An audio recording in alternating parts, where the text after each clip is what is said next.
नमस्कार दोस्तों, आज हमारे सामने मौजूद हैं लुधियाना के मशहूर psychiatrist doctor Anshul Mahajan. Welcome sir. नमस्कार डॉक्टर अंशुल महाजन आज हमें एक बहुत अहम टॉपिक के बारे में जानकारी देंगे। हाँ जी दोस्तों, बच्चों से लेके बूढ़ों तक सभी को किसी न किसी मौके पे सोशल एंजाइटी या सोशल एंजाइटी डिसऑर्डर या सोशल फोबियाज जिसको कहते हैं उससे सफर किया है सबने। तो आज डॉक्टर अंशुल महाजन हमें ये सोशल एंजाइटी डिसऑर्डर्स के बारे में या सोशल फोबियाज के बारे में जानकारी देंगे। डॉक्टर साहब बताइए। जी नमस्कार दोस्तों, मैं डॉक्टर अंशुल महाजन, कंसल्टेंट साइकियाट्रिस्ट, मानस हॉस्पिटल लुधियाना से आप सबका स्वागत करता हूं। तो आज का मेरा टॉपिक है सोशल एंजाइटी डिसऑर्डर, जिससे हम सोशल फोबिया के नाम से भी जानते हैं। तो सोशल एंजाइटी यानी कि सोशल सिचुएशन या किसी परफॉर्मेंस के आधार पर जो लोगों में एंजाइटी होती है, लोग सिचुएशन को अवॉइड करते हैं। फॉर एग्जांपल कोई पब्लिक स्पीकिंग होता है या पब्लिक में ईटिंग होता है या किसी प्रकार की आपको कन्वर्सेशन इनिशिएट करनी है या उसको मेंटेन करनी है, लोगों को डर लगता है, उसको फियर रहता है कि लोग मेरे बारे में नेगेटिव वैल्यूएशन करेंगे या जजमेंट नेगेटिव पास करेंगे। इसको हम बोलते हैं सोशल एंजाइटी डिसऑर्डर। साथ ही साथ इसमें एंजाइटी सिम्टम्स कुछ पाए जा सकते हैं। डॉक्टर साहब, ये वाले जो एंजाइटी सिम्टम्स पाए जा सकते हैं आपने बताया, ये थोड़े से बताइए कौन कौन से होते हैं। देखिए, इसमें कुछ साइकोलॉजिकल सिम्टम्स होते हैं तो कुछ सिस्टमिक सिम्टम्स पाए जा सकते हैं। साइकोलॉजिकल यानी कि उसके व्यवहार में चिड़चिड़ापन होता है, इसमें कांस्टेंट इंसान को डर लगा रहता है, कांस्टेंट फियर, परसिस्टेंट फियर होता है, चिड़चिड़ापन होता है, उसके नींद आने में दिक्कत होती है यानी कि इंसोम्निया, उसको डरावने से सपने आते हैं यानी कि नाइट टेरर्स, काम पे कंसंट्रेट नहीं कर सकता है, तो जिसे हम कहते हैं कंसंट्रेशन में डिफिकल्टी पाना। तो ये होता है कुछ साइकोलॉजिकल सिम्टम्स। साथ ही साथ कुछ जीआईटी सिम्टम्स होते हैं, जैसे कि उसको मुंह सूखा रहता है, बार बार वॉशरूम जाने की इच्छा रहती है या पेन एब्डोमिनल डिस्कम्फर्ट रहता है। कुछ पेशेंट्स कहते हैं कि सर हमें हेडेक हो रहा है, जनरलाइज बॉडी पेन हो रही है या मसल एक होता है, ये भी सिम्टम्स पाए जा सकते हैं। कुछ मरीजों में देखा गया है कि जैसे बोलते हैं डॉक्टर साहब हमें सांस लेने में दिक्कत हो रही है या हमारे हार्ट बीट तेज हो गई है, हमारे कॉन्स्टेंटली पसीना आ रहा है, बेचैनी रहती है शरीर में या बार बार वॉशरूम जाने की इच्छा रहती है।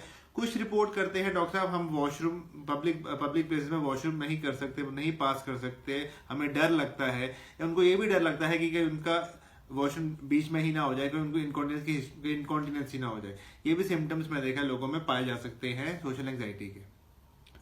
आपने बहुत डिटेल में बताया डॉक्टर साहब। अब दर्शकों को ये मालूम पड़ गया है कि सोशल एंजाइटी डिसऑर्डर्स में क्या क्या सिम्टम्स होते हैं। तो डॉक्टर साहब ये बताइए कि मेल या फीमेल में से ये किस में ज्यादा पाया जाता है। यदि हम बात करें मेल की पॉपुलेशन वर्सेस फीमेल पॉपुलेशन में, तो ये मोस्टली फीमेल पॉपुलेशन में अधिकतर पाया जाता है। और किस एज ग्रुप में पाया जाता है, ये होता है लेट एडोलेसेंट पीरियड में पाया जा सकता है। दैट मीन्स ये लेट एडोलेसेंट पीरियड में हमें खास ध्यान रखना चाहिए कहीं हमारे एडोलेसेंट बच्चों को या उनमें ये सिम्टम्स ना हो।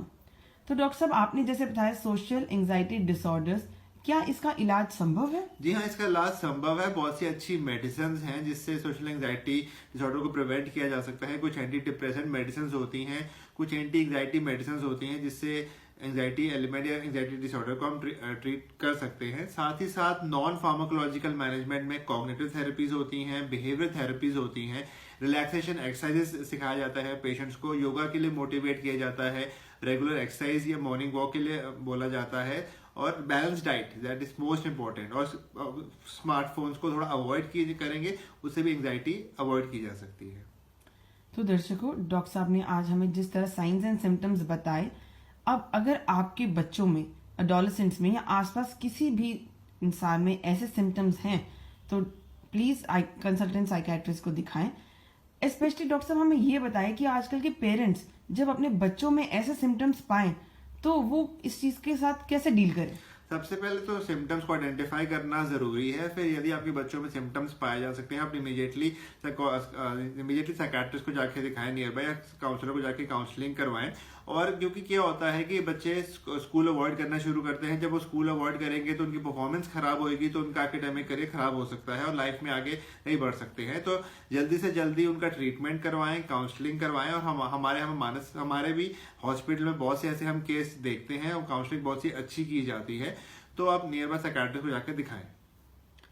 थैंक यू डॉक्टर साहब, आज आपने डिटेल में हमें बताया कि ये सोशल एंजाइटी डिसऑर्डर्स क्या सिम्टम्स हैं, क्या ट्रीटमेंट है।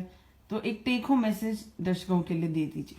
टेक होम मैसेज देखिए, सोशल एंजाइटी डिसऑर्डर जिसको हम सोशल फोबिया के नाम से जानते हैं, इस एक कॉमन बीमारी है, मोस्टली एडोलेसेंट पीरियड में पाई जा सकती है, फीमेल्स में पाई जा सकती है एज कम्पेयर टू मेल्स।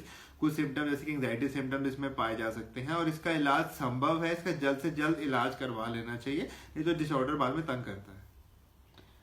तो दर्शकों, आज डॉक्टर अंशुल महाजन, कंसल्टेंट साइकेट्रिस्ट, मानस क्लिनिक लुधियाना से, उन्होंने बहुत ही उम्दा तरीके से डिटेल में हमें सोशल एंजाइटी डिसऑर्डर के बारे में बताया। तो अगर यदि आप में या आपके आसपास किसी में भी ये सिम्टम्स एंजाइटी के पाए जा रहे हैं, आप देख रहे हैं, नोटिस कर रहे हैं, तो नियर बाय कंसल्टेंट साइकेट्रिस्ट के पास जाएं और तुरंत इलाज कराएं। Thank you so much. Thank you so much.